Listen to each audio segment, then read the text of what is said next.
I wasn't prepared for this, not that fast. It's about replacing my Pixel 5 here with the Pixel 8 I'm filming this with. And the decision really came very quickly. The question is then for you in some ways, why replacing the Pixel 5 and why with the Pixel 8, and how did I go about it in a very quick decision? Well, first of all, my Pixel 5 just got old. In the last couple of months, the battery deteriorated at an ever-increasing pace, but also the USB connector, which was very annoying then, became a bit of a problem, so you never knew whether it was connected or not. And for recharging, that is a bit of a, well, bummer. Also, there was a slight crack in the wide lens more recently. It didn't really matter too much, but I love taking photos and shots with the wide lens, so yeah. What else was that Google stopped really updating and caring about the Pixel 5, and thereby, and that was I think in 2023, so October, kind of like a year ago. And you now know that, well, things are getting a bit slower, sometimes a bit slight hiccups. You just realize that over all these years, the Pixel 5 got, I think, nearly better and better, aside maybe from battery issues. But now that's not really true any longer. So suddenly the whole thing was accelerated because I got an offer by Google. As many of these Google's offers are, they do have a deadline, and the deadline is actually a real one. So it's not just usually replaced with another offer just next day or something. You mostly have to wait, and I know these offers, and some of them are really good. And this one seemed really good as well. So I decided to have a closer look.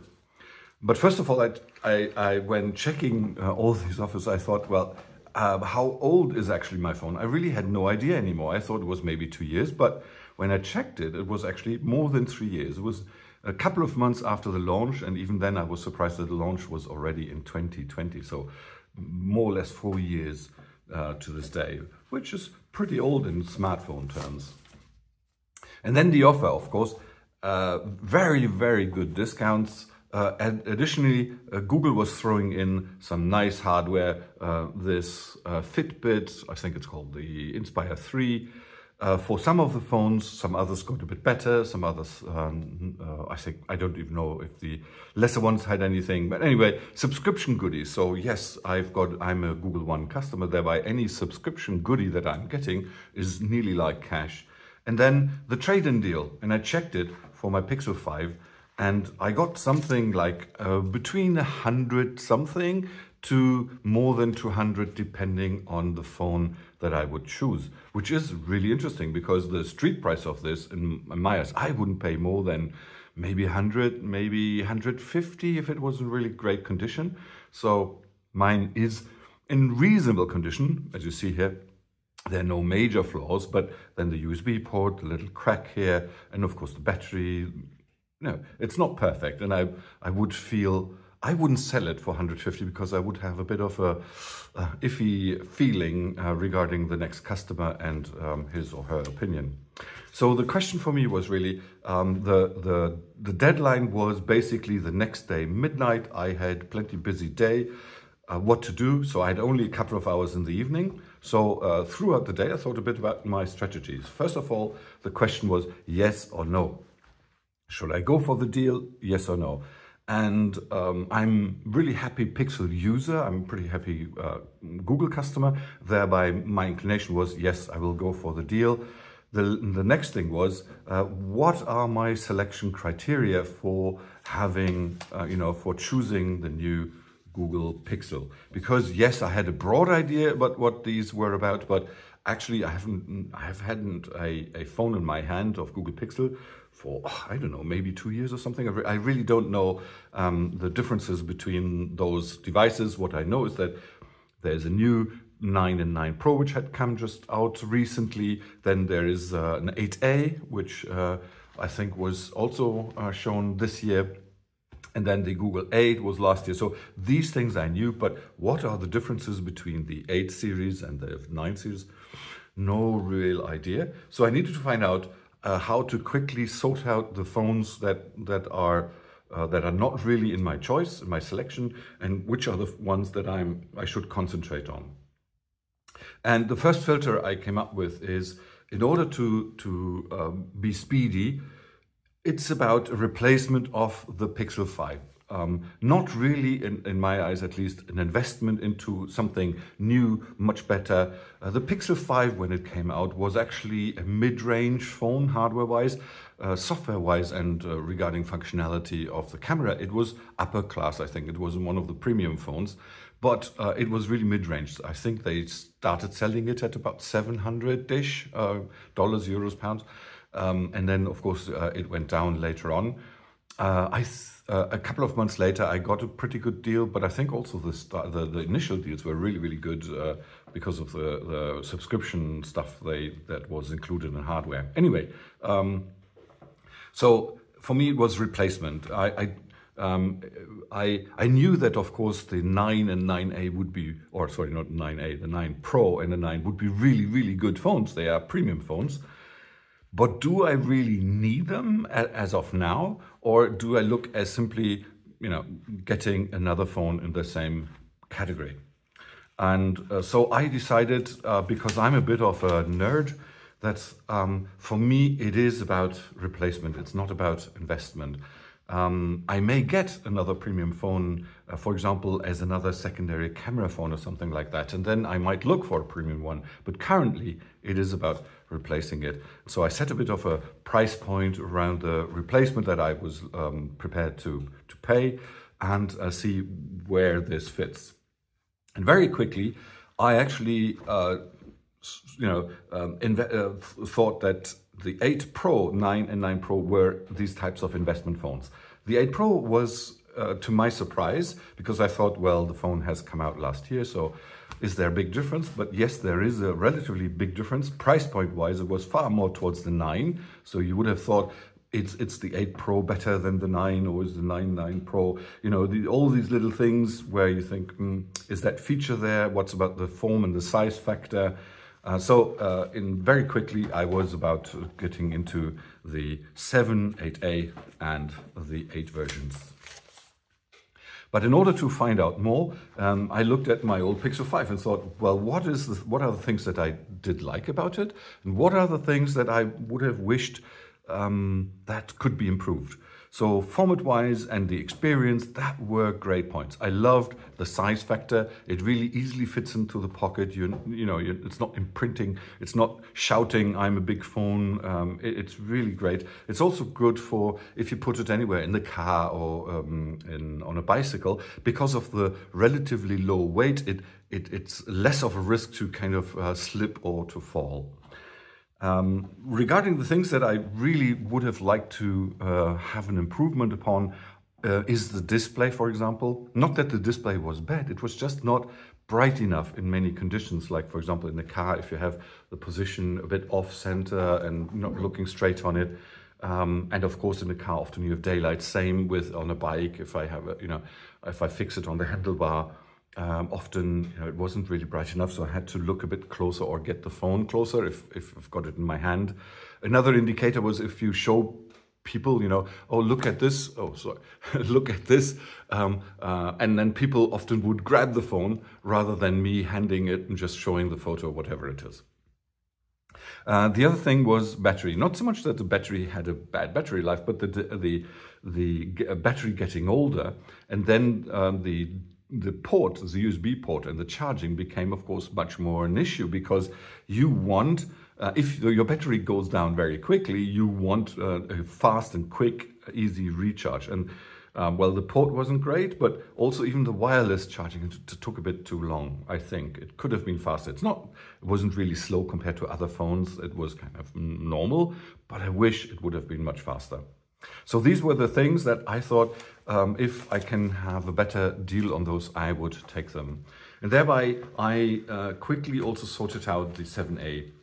For me, the size factor is important, and the 7A seemed, and all the 7s seemed a bit too big. And then, of course, the price difference between those and the 8 series haven't been big enough to really say that there's a conclusive, a real deal thing. So it's more of a deal breaker, because actually I think it was just 50 euros more or something. And then I got significantly less for my old phone as a trade-in, etc., etc.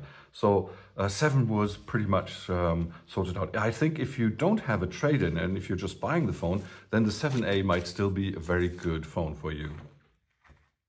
Now then, the difference was between the 8A and the 8. So that was the decision-making process, and that's where I spent most of the time researching new options. So finding out what is the difference, and what, to my astonishment, by reading the comparisons and even the point-by-point comparisons, there's actually not a big difference between the 8A and 8.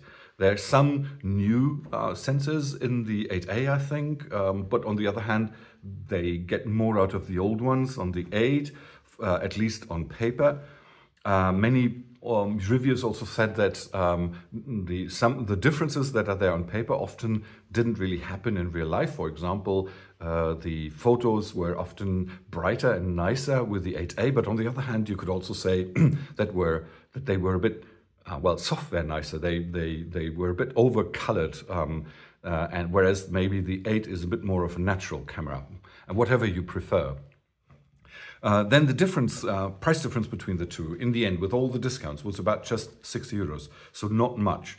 What is really, I think, a positive for the 8A is that it's got the same similar kind of back end as the Pixel 5, which is plastic, and I don't like glass, because to me it serves no purpose, so why having it?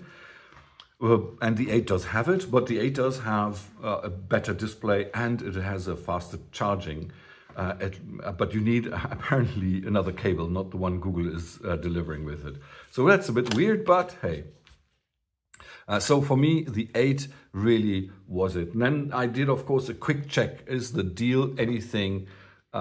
Is there anything that's a deal breaker compared to the competition? And with all the goodies, with all my very nice and very happy experience with Google as a provider for the software, I thought, no, I mean, it would have to be much cheaper in some way, much more affordable in order to get for those. And of course, you're getting nowadays a 7-year deal on the software and releases for Android. It's the closest in terms of form factor for the Pixel 5, or to the Pixel 5. Even this 8A is slightly wider. It's maybe a little bit narrower, but slightly wider than the Pixel 8. But overall, the Pixel 8, I think, is in comparison terms very much the kind of modern version of the Pixel 5. And in the end, I will have to pay in the end something between 200, 300, 350, depending on how much they will give me. On the offer, they said that it's probably up to 197. I had only 2 criteria to say about the condition of my phone, and one of them was about the rear and glass. I don't have any glass, but then, you know, there is this little crack here, which should be relatively cheap to replace, but they asked me about the general condition, so I didn't say it's a perfect one, and you had only 2 options, like okay or not. So I said for that, this type of thing, not. For the general functionality of the phone, I said yes, there's all the functionalities there.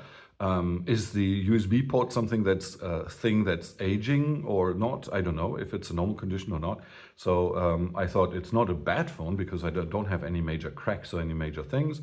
So still, yet they were on the Google Pixel 8, were offering me a trade-in deal for 197, I think, if I remember correctly, which is quite a lot of money. And so even if I get maybe 150 or something in the end for it, I think it's a good deal. So now I have to say bye-bye to the Pixel 5, and I don't have regrets, of course, because it's now 3.5 years. But the weird thing is that it's one of those phones where I didn't realize how long I had it, and for the better part of 3 years, basically, I liked the phone, and I had no intention of changing it. I didn't even look at any other offers because I was totally happy with the phone. It was really just in the last couple of months, maybe since end of last year, when things started to getting a bit more annoying, that I thought increasingly, how long will I have it? But even then, I just thought, how long will I stick with it, rather than when will I replace it? So whether it's the typical glass is half full or half empty question. But now it is time. I will trade in the phone. I will not keep it like many other phones before. And so that's a bit of a goodbye video, of course, to the Pixel 5 community. And I'm not the only one having these kind of, well, maybe emotional or emotions regarding that phone, because you will find lots of threads about the Pixel 5 where people actually still praise the form factor and the usage of the phone, even though it's a 3.5, 4-year-old phone. So I hope I helped you a little bit with kind of making a quick decision and then making a little strategy about how to go for it, and then stick with it and not be unhappy, for, should I have maybe done this or that? That is something, if you're going for the investment route, that is something where I maybe would have said, maybe I should have taken the 9 because the form factor is slightly better than the 9 Pro, or maybe I should have taken the 9 Pro because they're just the better stuff. I don't have this. It's a replacement, and it's a very good replacement. I've had the Pixel 8 for a couple of days and I've really enjoyed it. Thank you very much.